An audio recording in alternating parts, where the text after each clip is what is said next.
ಯಲ್ಲಾಪುರ ಪಟ್ಟಣದ ಶಾರದಾಂಬಾ ದೇವಸ್ಥಾನದ ಸಭಾಭವನದಲ್ಲಿ ನಡೆದ ತಾಲೂಕು ಕನ್ನಡ ವೈಶ್ಯ ಸಮಾಜದ ಮಾಘ ಶುದ್ಧ ಪ್ರತಿಪದೆ ಕಾರ್ಯಕ್ರಮ. ಪ್ರತಿಭಾ ಪುರಸ್ಕಾರ, ಸಾಧಕರಿಗೆ ಸನ್ಮಾನ. ಪಟ್ಟಣದ ನಾಯಕನಕೆರೆ ಶಾರದಾಂಬಾ ದೇವಸ್ಥಾನದ ಸಭಾಭವನದಲ್ಲಿ ತಾಲೂಕು ಕನ್ನಡ ವೈಶ್ಯ ಸಮಾಜದ ಮಾಘ ಶುದ್ಧ ಪ್ರತಿಪದೆ ಕಾರ್ಯಕ್ರಮದಲ್ಲಿ ಸಮಾಜದ ಮುಖಂಡ ಸಿರ್ಸಿಯ ಶಂಕರ ನಾಗರಕಟ್ಟೆ ಮಾತನಾಡಿ, ತಂದೆ ತಾಯಿಯರು ತಮ್ಮ ಶಕ್ತಿ ಮೀರಿ ನಮಗೆ ಶಿಕ್ಷಣ ಮಾರ್ಗದರ್ಶನ ನೀಡಿದ್ದಕ್ಕೆ ನಾವು ಇಷ್ಟರ ಮಟ್ಟಿಗೆ ಉತ್ತಮ ಜೀವನ ನಡೆಸಲು ಸಾಧ್ಯವಾಗಿದೆ ಎಂಬುದನ್ನು ಮಕ್ಕಳು ಅರಿತು ಅವರನ್ನು ದೂಷಿಸದೆ ಗೌರವಿಸಬೇಕು, ವೃದ್ಧಾಪ್ಯದಲ್ಲಿ ಅವರನ್ನು ಮಕ್ಕಳಂತೆ ನೋಡಿಕೊಳ್ಳಬೇಕು ಎಂದರಲ್ಲದೆ, ಸಮಾಜದ ಶ್ರೇಯೋಭಿವೃದ್ಧಿಗಾಗಿ ನಮ್ಮ ಸಂಪಾದನೆಯ 10% ದಾನ ಮಾಡುವ ಮನೋಭಾವನೆ ಬೆಳೆಸಿಕೊಳ್ಳಬೇಕು. ಇದರಿಂದ ದುಪ್ಪಟ್ಟು ಶಾಂತಿ, ನೆಮ್ಮದಿ ಲಭಿಸುತ್ತದೆ. ಹಾಗೂ ಮಕ್ಕಳಲ್ಲಿ ಧೈರ್ಯ ತುಂಬುವ ಕಾರ್ಯವನ್ನು ಪಾಲಕರು ಮಾಡಬೇಕು. ಮಕ್ಕಳಲ್ಲಿ ಆತ್ಮಸ್ಥೈರ್ಯ, ಧೈರ್ಯವಿದ್ದರೆ ಮಾತ್ರ ಸಾಧನೆಯತ್ತ ಮುನ್ನುಗ್ಗುವ ಹುಮ್ಮಸ್ಸು ಬೆಳೆಯುತ್ತದೆ ಎಂದರು. ಶಿರ್ಸಿಯ ಪ್ರಥಮ ದರ್ಜೆ ಕಾಲೇಜಿನ ಉಪನ್ಯಾಸಕಿ ಪೂರ್ಣಿಮಾ ಹೆಬ್ಬಾರ್ ನಾಗರಕಟ್ಟೆ ಮಾತನಾಡಿ, ವೈಶ್ಯ ಸಮಾಜದ ಸೊಸೆಯಾಗಿ ಗುರುತಿಸಿಕೊಳ್ಳಲು ಹೆಮ್ಮೆ ಎನಿಸುತ್ತದೆ. ಸಮಾಜದಲ್ಲಿ ಎಲೆಮರೆಯ ಕಾಯಿಯಂತಿರುವವರನ್ನು ಗುರುತಿಸುವ ಕಾರ್ಯವಾಗಬೇಕು. ಬಾಲ್ಯದಲ್ಲಿಯೇ ಸಂಸ್ಕಾರಯುತ ತಳಪಾಯವಿದ್ದರೆ ಮಕ್ಕಳು ಮಾನಸಿಕವಾಗಿ ಸದೃಢರಾಗುತ್ತಾರೆ ಎಂದರು.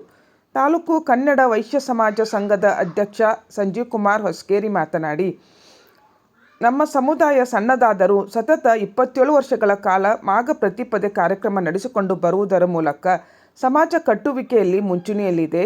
ದೊಡ್ಡ ಕಟ್ಟಡ ಕಟ್ಟುವುದಕ್ಕಿಂತ ಸಮಾಜ ಕಟ್ಟುವುದು ಮುಖ್ಯ. ಪ್ರತಿ ವರ್ಷ ಒಂದು ದಿನವಾದರೂ ಸಮಾಜದ ಕಾರ್ಯಕ್ರಮಕ್ಕೆ ಪ್ರತಿಯೊಬ್ಬರೂ ಮೀಸಲಿಟ್ಟು ಗುರುವಂದನೆ ಕಾರ್ಯಕ್ರಮದಲ್ಲಿ ಪಾಲ್ಗೊಳ್ಳಿ ಎಂದರು.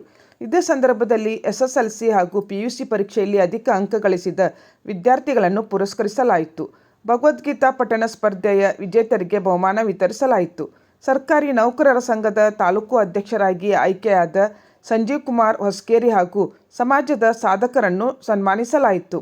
ಅಂಕೋಲಾದ ವರ್ತಕ ವೆಂಕಟೇಶ್ ಶೆಟ್ಟಿ, ಸುಷ್ಮಾ ಶೆಟ್ಟಿ, ತಾಲೂಕು ಕನ್ನಡ ವೈಶ್ಯ ಸಮಾಜ ಸಂಘದ ಉಪಾಧ್ಯಕ್ಷ ಡಾಕ್ಟರ್ ಗುರುರಾಜ್ ಶೆಟ್ಟಿ ಇದ್ದರು. ಸಂಘದ ಕಾರ್ಯದರ್ಶಿ ಸತೀಶ್ ಶೆಟ್ಟಿ ಪ್ರಾಸ್ತಾವಿಕ ಮಾತನಾಡಿ ಸ್ವಾಗತಿಸಿದರು. ಸುಲೋಚನಾ ಶೆಟ್ಟಿ ನಿರ್ವಹಿಸಿದರು. ದಿನೇಶ್ ದೇವರಾಜ್ ವಂದಿಸಿದರು.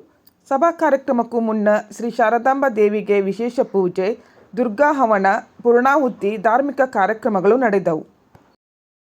ನನ್ನ ಸಮಾಜದ ಪಾಲಕರಲ್ಲಿ ನಾನು ಹೇಳೋದಿಷ್ಟೇಯ, ಮಕ್ಕಳನ್ನ ಬೆಳೆಸುವಂತ ರೀತಿ ನೀತಿ ಏನಿದೆಯಲ್ಲ, ಈಗಾಗಲೇ